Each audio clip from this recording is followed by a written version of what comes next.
On passe à notre focus politique de ce dimanche soir dans le JTA qui nous fait ouvrir une page de l'histoire de la Côte d'Ivoire. Qui a bombardé la base militaire française de Bouaké le 6 novembre 2004 ? Quel a été le rôle des officiels français, celui du président Laurent Gbagbo de l'époque, des militaires français et ivoiriens? C'est pour répondre à ces questions, entre autres, que notre invité a écrit Bouaké, le dernier cold case de la France-Afrique. Thomas Hoffnung, merci et bienvenue dans le JTA de France 24. C'est un plaisir de vous recevoir. Pour démarrer cette conversation, je souhaiterais que nous donnions quelques éléments de contexte. En novembre 2004, vous écrivez dans ce livre, depuis des mois, Paris joue une partie de poker menteur avec le pouvoir de Laurent Gbagbo, la France, le ménage, pour mieux le convaincre d'organiser des élections tout en espérant qu'il les perde. Racontez-nous. Il faut remonter à la période, à 2 ans auparavant, en 2002, septembre 2002, il y a une tentative de coup d'État contre Laurent Gbagbo qui est menée par des rebelles un peu mystérieux à l'époque qui viennent du nord de la Côte d'Ivoire, qui se sont entraînés au Burkina Faso, voisin. Et donc la France s'est interposée pour empêcher, les rebelles ont été repoussés d'Abidjan, mais ils ont pris toute la moitié nord du pays. Et la France, qui a un accord de défense avec la Côte d'Ivoire et qui est présente militairement sur place, s'interpose et fige les positions. Et en même temps, elle pense qu'elle peut aider les Ivoiriens à se réconcilier avec eux-mêmes. Donc elle parraine en quelque sorte des négociations politiques. À Marcoussis, qui doivent aboutir à des élections libres et transparentes et au désarmement des rebelles. Mais rien ne fonctionne comme prévu. Et à l'automne 2004, Laurent Gbagbo, qui s'impatiente et qui est sous la pression de son armée, décide d'attaquer les rebelles. Les Français qui sont au milieu, ainsi que les casques bleus, parce qu'il y a aussi une force de l'ONU qui est présente, laissent faire, ne bougent pas. Et puis, il y a le massacre des soldats français de cette base militaire de Descartes, donc à Bouaké. C'est le 6 novembre 2004. 6 novembre 2004, donc depuis le 3e jour où il y a cette campagne de bombardement de l'armée ivoirienne. Il faut préciser que ce sont donc des avions qui sont pilotés par des mercenaires biélorusses avec des copilotes ivoiriens et qui donc frappent Bouaké puis d'autres objectifs dans le nord de la Côte d'Ivoire en toute impunité. Jusqu'à ce bombardement assez incroyable. Les Français ne s'y attendent absolument pas. Ils ne font absolument pas action de combat. Ils sont dans leur base. Et tout à coup, cet avion fait un piqué sur la base française, tire en plein milieu des bâtiments de cette base. Et il y a 9 soldats français qui sont tués. Un ressortissant américain qui était venu pensant être protégé dans la base militaire américaine, française. Et une trentaine de blessés, dont certains très graves. Et là, c'est un choc à Paris parce que personne ne s'y attend. Évidemment, d'autant plus que les Français, à ce moment-là, ils soutiennent Laurent Gbagbo avec cet accord de défense. De fait, les Français ont laissé Gbagbo attaquer. C'est vrai que ça paraît un peu contre-intuitif quand on connaît les relations à l'époque entre la France de Jacques Chirac et Laurent Gbagbo.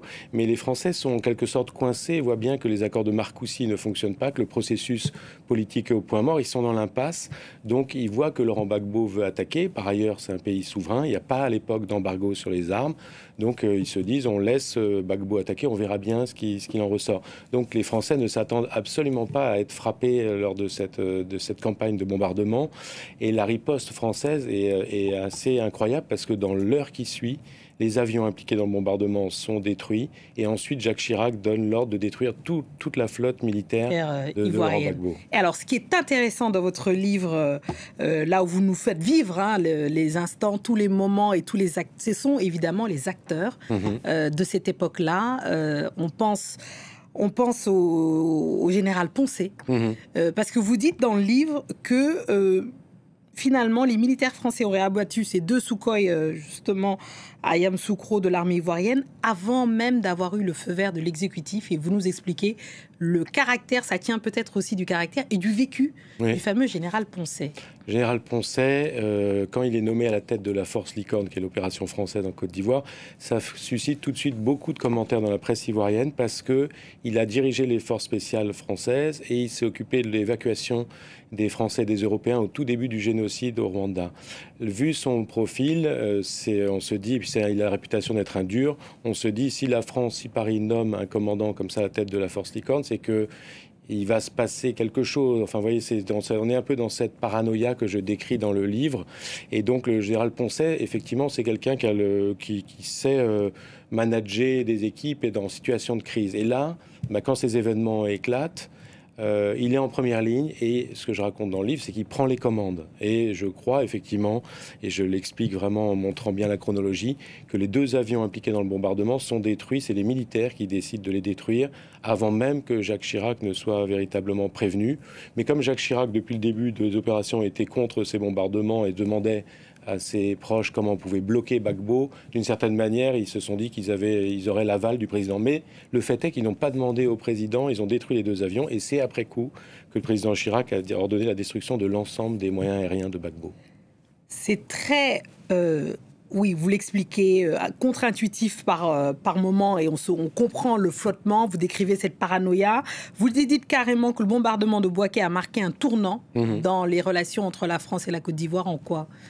Ce qu'il faut voir, c'est que la France, la Côte d'Ivoire, c'était son pays, le pays pour les Français, un peu la vitrine de ce qu'avait été la présence française en Afrique de l'Ouest. Je dis ça sans aucune forme de paternalisme, c'est juste pour expliquer aux téléspectateurs comment c'était vécu côté français. Donc quand il y a cette crise en Côte d'Ivoire, les Français se disent, c'est à l'époque de Jacques Chirac, de Dominique de Villepin qui est au Quai d'Orsay, on connaît la Côte d'Ivoire, c'est nos amis, c'est une ancienne colonie, on va régler le problème.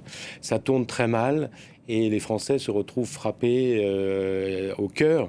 Et donc ça marque vraiment un tournant. C'est depuis ce moment-là, les militaires français se sont mis en retrait. Certes, il y a eu les élections de 2010-2011 où l'armée française est intervenue pour déloger Gbagbo en quelque sorte de la présidence parce qu'il refusait de reconnaître le verdict des élections, des urnes. Mais la France depuis n'est plus du tout au centre du jeu en Côte d'Ivoire. Ça a marqué même un tournant, je pense, plus largement en Afrique. Vous ne croyez pas si bien dire. On va écouter d'ailleurs le président français, Emmanuel Macron, qui parle de la présence militaire française, et on en parle juste après. Écoute. Nous avons voulu faire évoluer notre modèle. Là où dans de nombreux pays, nous avions des bases historiques posées, nous avons voulu repenser notre présence en co-construisant un partenariat et des coopérations avec de nombreux pays, expression des besoins, formation, équipement, coopération en matière de renseignement, opérations ponctuelles, mais nous sommes en train de changer la logique. Vous avez entendu le président Macron sur le changement de doctrine de l'armée française et de la France sur le continent africain. Vous qui suivez ces affaires franco-africaines depuis si longtemps, est-ce que vous y croyez ? Ce que je dirais, c'est que, en fait, je ne sais pas si j'y crois parce que ça fait tellement longtemps que les différents présidents le promettent. Après, Jacques Chirac était l'homme de son époque, donc voilà, avec sa longévité, qui avait une certaine vision de l'Afrique. On a pu penser avec Nicolas Sarkozy, il avait promis à l'époque qu'il allait rompre avec la France-Afrique. On a vu ce que ça avait donné. François Hollande aussi, un président socialiste, plus jeune aussi, donc on s'est dit ça va changer. Or, il y a eu l'intervention dans le Sahel où la France à nouveau a joué le gendarme de l'Afrique. On peut dire que c'est pour des bonnes intentions, pour une bonne cause. Le fait est qu'elle s'est mise à nouveau au centre du jeu et qu'aujourd'hui, il n'y a plus un militaire français dans le Sahel, puisque les Français ont été, les juntes militaires qui ont pris le pouvoir, ont chassé les militaires français. Et puis, donc, maintenant, Emmanuel Macron qui promet une rupture, mais j'ai l'impression qu'elle est à contretemps et que ça a été déjà balayé par l'histoire.